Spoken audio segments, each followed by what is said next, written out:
Kejadian pasal 42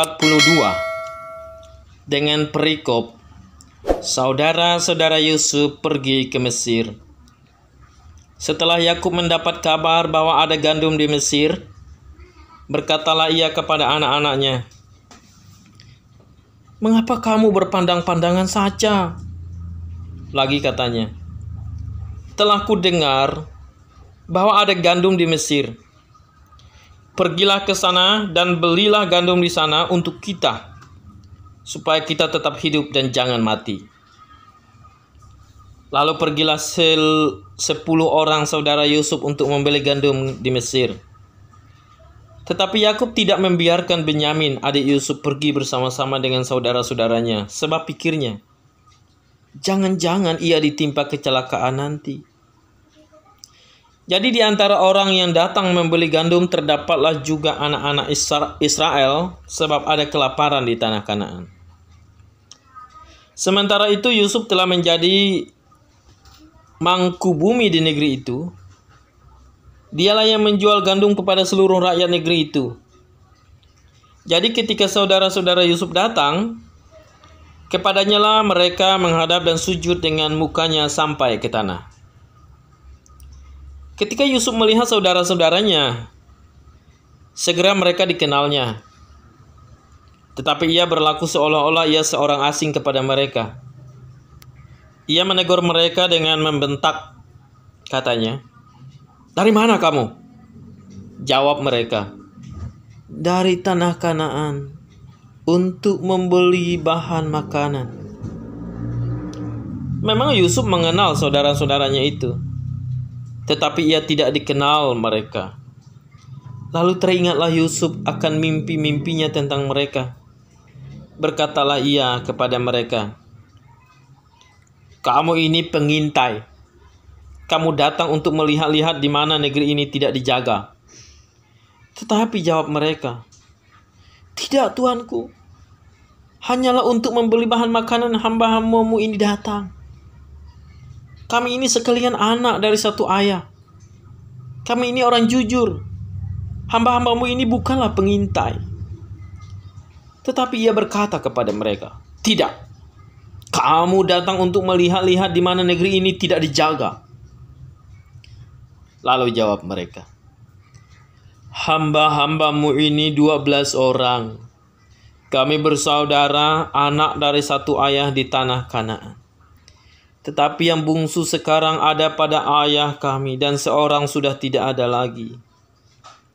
Lalu kata Yusuf kepada mereka, "Sudahlah, seperti telah kukatakan kepadamu tadi, kamu ini pengintai. Dalam hal ini juga kamu harus diuji. Demi hidup Fir'aun, kamu tidak akan pergi dari sini jika saudaramu yang bungsu itu tidak datang kemari. Suruhlah seorang daripadamu untuk menjemput adikmu itu. Tetapi kamu ini harus tinggal terkurung di sini. Dengan demikian perkataanmu dapat diuji. Apakah benar? Dan jika tidak, demi hidup Fir'aun, sungguh-sungguhlah kamu ini pengintai." Dan dimasukkannya lah mereka bersama-sama ke dalam tahanan 3 hari lamanya.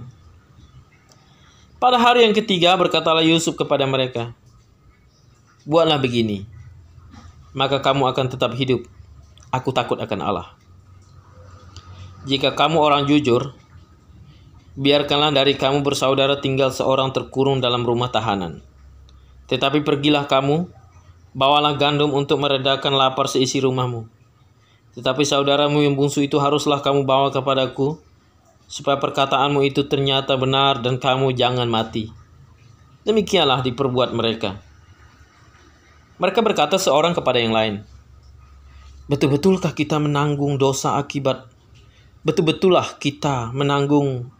dosa kita terhadap adik kita itu.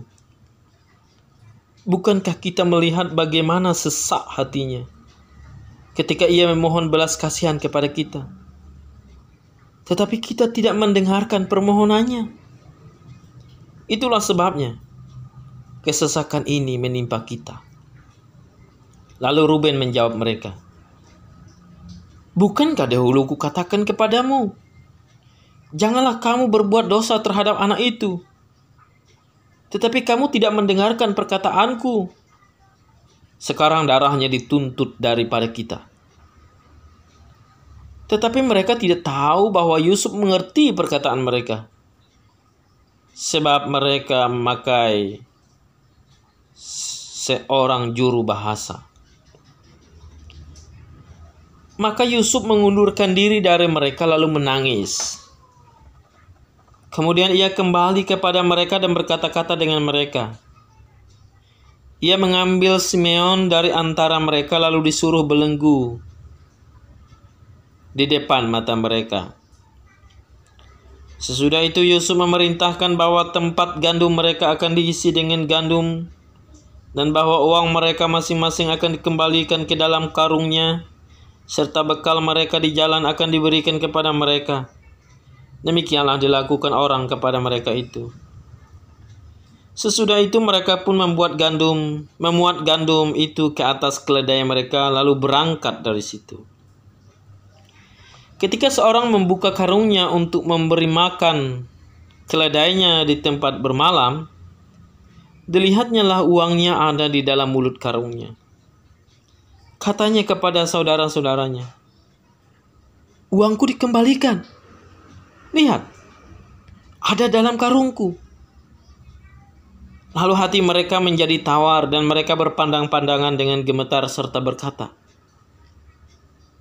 "Apakah juga yang diperbuat Allah terhadap kita?" Ketika mereka sampai kepada Yakub, ayah mereka di tanah Kanaan, mereka menceritakan segala sesuatu yang dialaminya. Katanya, "Orang itu, yakni yang menjadi tuan atas negeri itu, telah menegur kami dengan membentak dan memperlakukan kami sebagai pengintai negeri itu. Tetapi kata kami kepadanya, kami orang jujur, kami bukan pengintai. Kami 12 orang bersaudara, anak-anak ayah kami. Seorang sudah tidak ada lagi, dan yang bungsu ada sekarang pada ayah kami di tanah Kanaan." Lalu kata orang itu, yakni yang menjadi tuan atas negeri itu kepada kami, "Dari hal ini aku akan tahu, apakah kamu orang jujur? Dari kamu bersaudara haruslah kamu tinggalkan seorang padaku. Kemudian bawalah gandum untuk meredakan lapar seisi rumahmu dan pergilah. Lalu bawalah kepadaku saudaramu yang bungsu itu. Maka aku akan tahu bahwa kamu bukan pengintai tetapi orang jujur. Dan aku akan mengembalikan saudaramu itu kepadamu. Dan bolehlah kamu menjalani negeri ini dengan bebas." Ketika mereka menyongsongkan karungnya, tampaklah ada pundi-pundi uang masing-masing dalam karungnya. Dan ketika mereka beserta ayah mereka melihat pundi-pundi uang itu, ketakutanlah mereka.